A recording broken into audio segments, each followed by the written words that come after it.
La última clase vimos cómo podemos escribir lo que sería un fichero, ¿sí? A través de justamente diferentes métodos, por ejemplo el método write y el método writeLines. Y el método writeLines lo que va a hacer es justamente imprimirte en tipo lista lo que serían diferentes tipos de cadenas que vos le pases justamente a la lista y te lo va a imprimir en el archivo. Bueno, ahora el punto sería, esto está bueno, yo puedo escribir el archivo, puedo leer el archivo como vimos acá también, se puede leer el archivo de una forma eficiente y podemos imprimir lo que tenemos acá en consola de una forma eficiente para poder visualizar lo que tenemos, ¿sí? De una forma ordenada y eficiente. Ahora el punto es, yo quiero agarrar el archivo, abrirlo, leer lo que yo tengo y manipularlo. Y no solamente manipularlo, sino también escribirlo, ¿sí? ¿Cómo hacemos para hacer eso? También es muy sencillo. Vamos a reutilizar en todo caso este código que es de escritura. Y para eso ya creé lo que es un script, ¿sí? Lectura, escritura, formato cadena se va a llamar. Acordate que todo esto lo voy a subir a GitHub.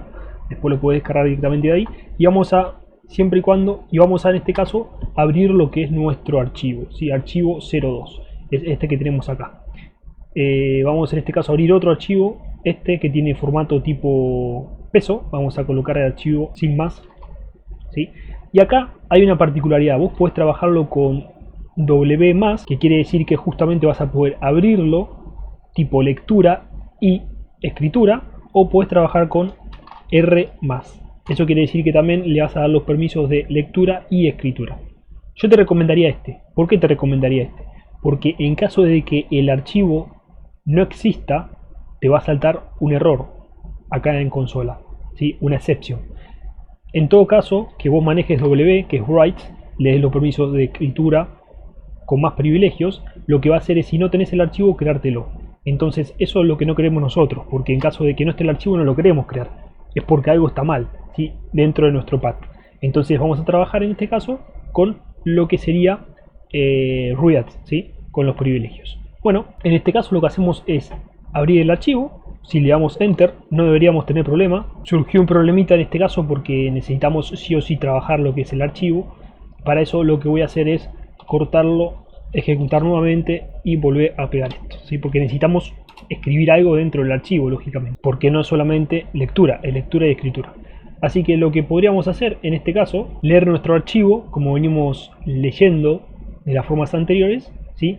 De una forma eficiente. ¿Y de qué forma eficiente? Bueno, de esta forma, ¿sí? Recorriendo el for, iterando sobre diferentes elementos y justamente dándole un formato. Esto lo vamos a copiar, lo vamos a escribir nuevamente acá, ¿sí? Y vamos a ejecutar esto.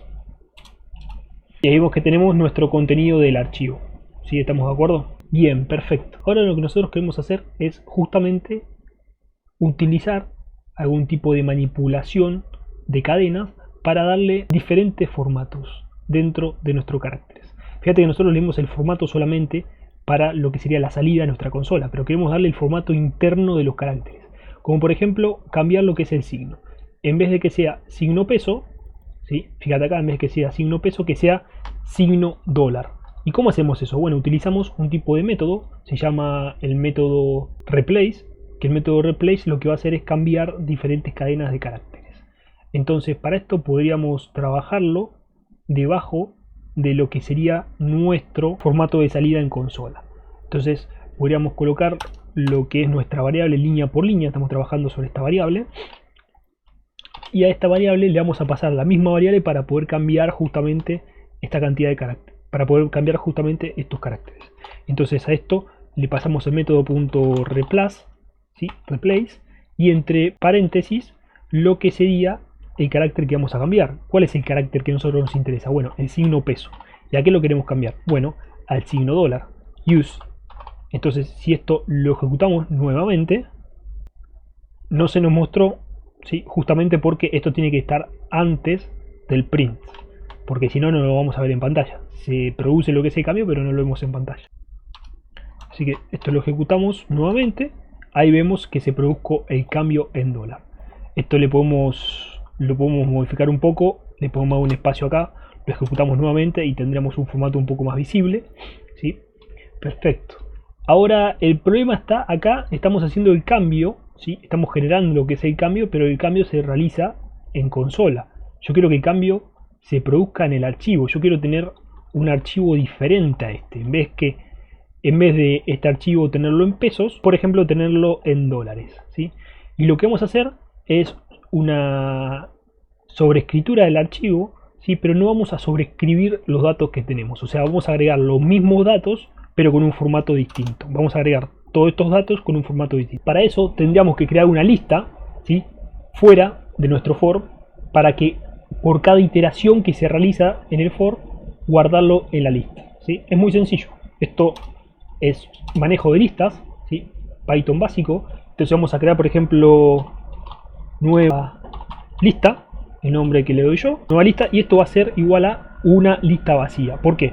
Porque bueno, necesitamos guardar todos los elementos, todo el contenido en la lista. Entonces, una vez que se realice lo que sería el cambio a dólar, ¿sí? Lo que yo quiero es que se guarde en la lista.